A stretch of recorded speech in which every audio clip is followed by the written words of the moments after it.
Horror कहानियां थी। काला जादू। अपने बेटे ऋषु के माथे से टपकते हुए पसीने को देखकर सविता की हालत खराब हो गई। ऐसा आज पहली बार नहीं हुआ जब ऋषु नींद से घबरा कर जागा है। हाय मेरा बच्चा, न जाने किसकी नजर लग गई है तुझे।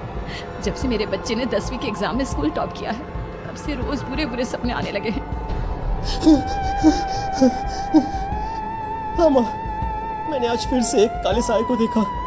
वो यही मेरी आंखों के सामने खड़ा था। माँ मुझे बचा लो माँ। वो मुझसे कह रहा था कि मुझसे बदला लेगा। माँ कहीं ये प्रशांत। चुप कर, कैसी बात कर रहा है? दोबारा उसका नाम मत लेना। मुझे पता है ना उस प्रशांत ने आत्महत्या करी, तो बार बार उसका नाम मत लिया कर। मम्मी, क्या सच में प्रशांत ने आत्महत्या की थी? चुप कर, बहुत सवाल पूछता है आजकल। और फिर रात के बाद सविता के पूरे घर में एक अजीब सा काला धुआं छाने लगा। गहरी नींद में सोई सविता की जैसे ही आंख खुली उसका दम घुटने लगा। वो दौड़कर ऋषु के रूम की तरफ गई जहां उसके दरवाजे पर घूमती एक काली परछाई देख वो बुरी तरह से घबरा गई। कौन है वो? कौन है? सामने आओ। ये तुम्हारी काली करतूत। और अब मैं तुम्हारे बेटे को ले जाने आया हूँ। नहीं, मेरे बच्चे को छोड़ दो प्लीज। मेरे ऋषु को कुछ मत करना। वो परछाई ऋषु के कमरे में घुस जाती है। सविता भी उसके पीछे पीछे दौड़ कर जाती है और देखती है कि अब वो साया साफ नजर आ रहा था। वो सर से पैर तक खून में सना हुआ था और उसके शरीर के सारे अंग कटे फटे हैं। क्या चाहिए तुम्हें? तुम जो बोलोगे मैं करूंगी, लेकिन मेरे ऋषु को छोड़ दो। उस परछाई ने ऋषु को गर्दन से पकड़कर दीवार के सहारे हवा में उछाल दिया। ऋषु जोर जोर से चिल्लाने लगा। माँ बचाओ मुझे, बचा लो माँ। ये मुझे मार डालेगा। माँ मुझे बचा लो माँ। नहीं, ऐसा मत करो। मुझे मार दो लेकिन मेरे बच्चे को छोड़ दो। मैं तुम्हारे आगे हाथ जोड़ती हूँ। वो परछाई ऋषु को जमीन पर गिरा देती है और अचानक वहां से गायब हो जाती है। ऋषु, मेरा बच्चा, तू ठीक तो है ना? कुछ बोल बेटा, क्या हुआ है तुझे? मैं ठीक हूँ माँ। क्या हुआ था यहाँ पर? कुछ नहीं बेटा, कुछ नहीं। तू परेशान मत हो। हम कल ही गांव के बाहर जो तांत्रिक महाराज रहते हैं उनके पास चलेंगे। ठीक है माँ, हम जल्द ही उनके पास चलेंगे। मुझे बहुत डर लग रहा है माँ। ये बार बार मुझे डरावने सपने आना, ये सब हमारे साथ क्यों हो रहा है माँ? अगले दिन सविता अपने बेटे ऋषु को लेकर गांव के बाहर तांत्रिक के पास जाती है। जिस जगह पर तांत्रिक रहा करता था वो जगह बहुत डरावनी थी। चारों तरफ कंकाल और भूतियां नजर आ रही थी। गांव से दूर वीरानी में उस जगह पर जोर से आंधी चल रही थी। ऋषु ने डरकर अपनी माँ का हाथ पकड़ लिया। माँ मुझे बहुत डर लग रहा है। ये कैसी जगह है? देख बेटा, हमारे साथ जो कुछ भी हो रहा है उसका इलाज सिर्फ और सिर्फ ये तांत्रिक महाराज ही बता सकते हैं। अब यही है जो हमें प्रॉब्लम से बाहर निकाल सकते हैं। जैसे ही सविता और ऋषु तांत्रिक की झोपड़ी के अंदर पहुंचे, वहां का नजारा देखकर उनकी आंखें फटी की फटी रह गई। तांत्रिक की झोपड़ी के अंदर कई सारे लोग अपनी गर्दन घुमा घुमा कर जोर जोर से चीख रहे थे। कौन हो तुम और यहाँ क्यों आई हो? महाराज, मेरे बेटे को कुछ दिनों से एक डरावनी काली परछाई नजर आती है और कल रात उसने मेरे बेटे पर हमला भी कर दिया।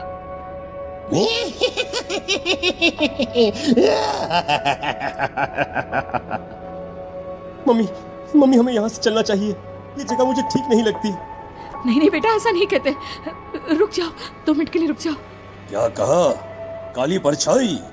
तुम्हारे बेटे पर किसी काली परछाई ने हमला किया? हाँ महाराज, वो कह रही थी कि वो मेरे बेटे को कुछ कर देगी।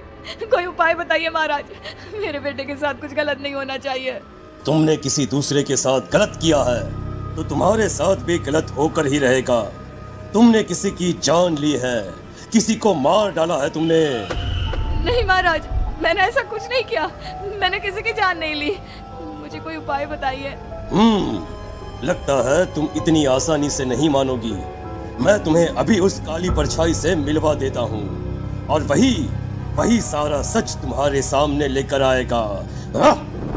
सविता और ऋषु ने डर के मारे अपनी आंखें बंद कर ली। तभी अचानक तांत्रिक की झोपड़ी में अजीबोगरीब आवाजें गूंजने लगी। सविता और ऋषु बुरी तरह से कांप रहे थे। आंखें खोलो और अपने सामने देखो। क्या यही है वो जिससे तुम कल रात को मिली थी? बताओ मुझे। हाँ, ने कल रात मेरे बेटे के ऊपर हमला किया था। ये उसी लड़के की भटकती हुई आत्मा है जिसे कुछ दिन पहले तुमने मार डाला था। मम्मी, मम्मी, ये महाराज क्या कह रहे हैं? क्या सच में आपने किसी की जान ली है? किसी को मार डाला है?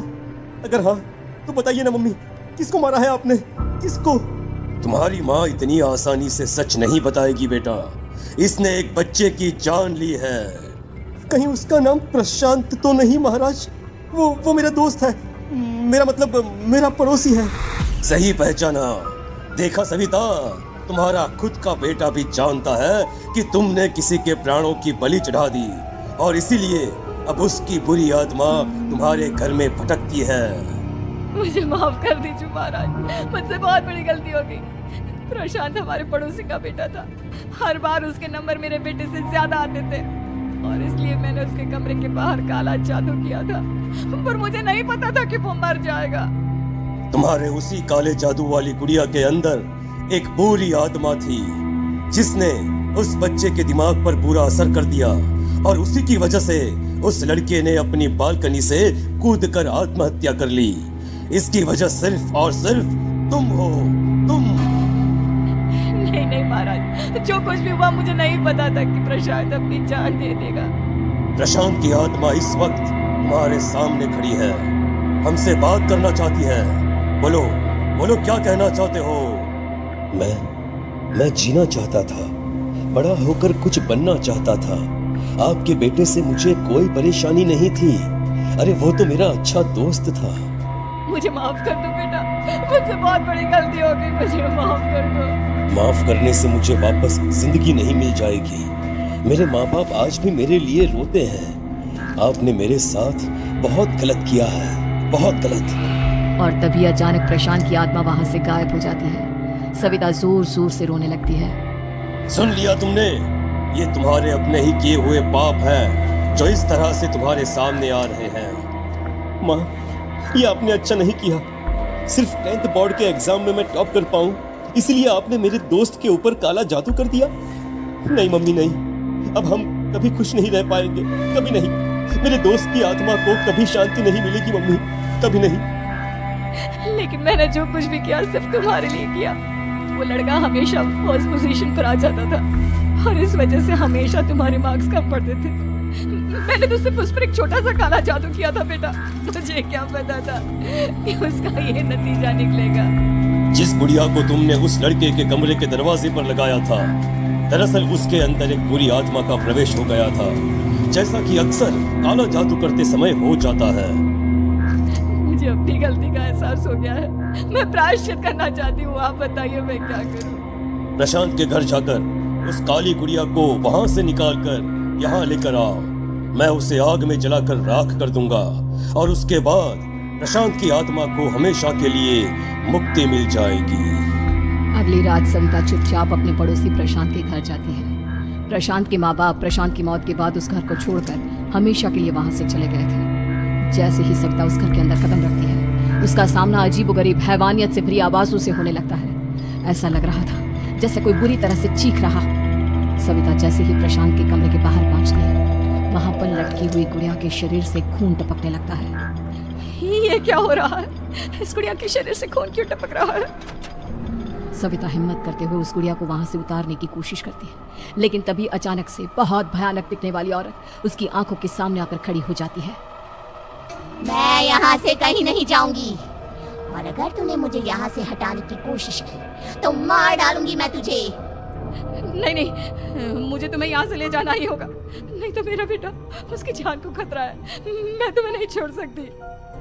अगर तुम्हारे अंदर हिम्मत है तो मुझे इस घर से बाहर ले जाकर दिखाओ। और ऐसा कहकर वो औरत सविता के ऊपर हमला कर देती है और उसे हवा में उछाल उछाल कर जमीन पर पटकती है। लेकिन तभी अचानक मौका देखकर सविता अपने हाथ में ली हुई सुई उसके हाथ में चुभो देती है। हाथ में सुई लगते ही वो औरत जमीन पर तड़पने लगती है। ये क्या किया तूने? ये क्या कर दिया? तुझे ऐसा नहीं करना चाहिए था। तांत्रिक ने मुझे कहा था कि तुझसे जीतने का सिर्फ यही एक तरीका है जिससे मैं अपने पापों का प्रायश्चित कर सकती हूँ और अपने बेटे की जान बचा सकती हूँ। और उसके बाद वो डरावनी दिखने वाली औरत एक छोटी सी जादुई गुड़िया में तब्दील हो गई और सविता ने उसे ले जाकर तांत्रिक को दे दिया। तांत्रिक ने जादुई गुड़िया को आग के हवाले कर दिया।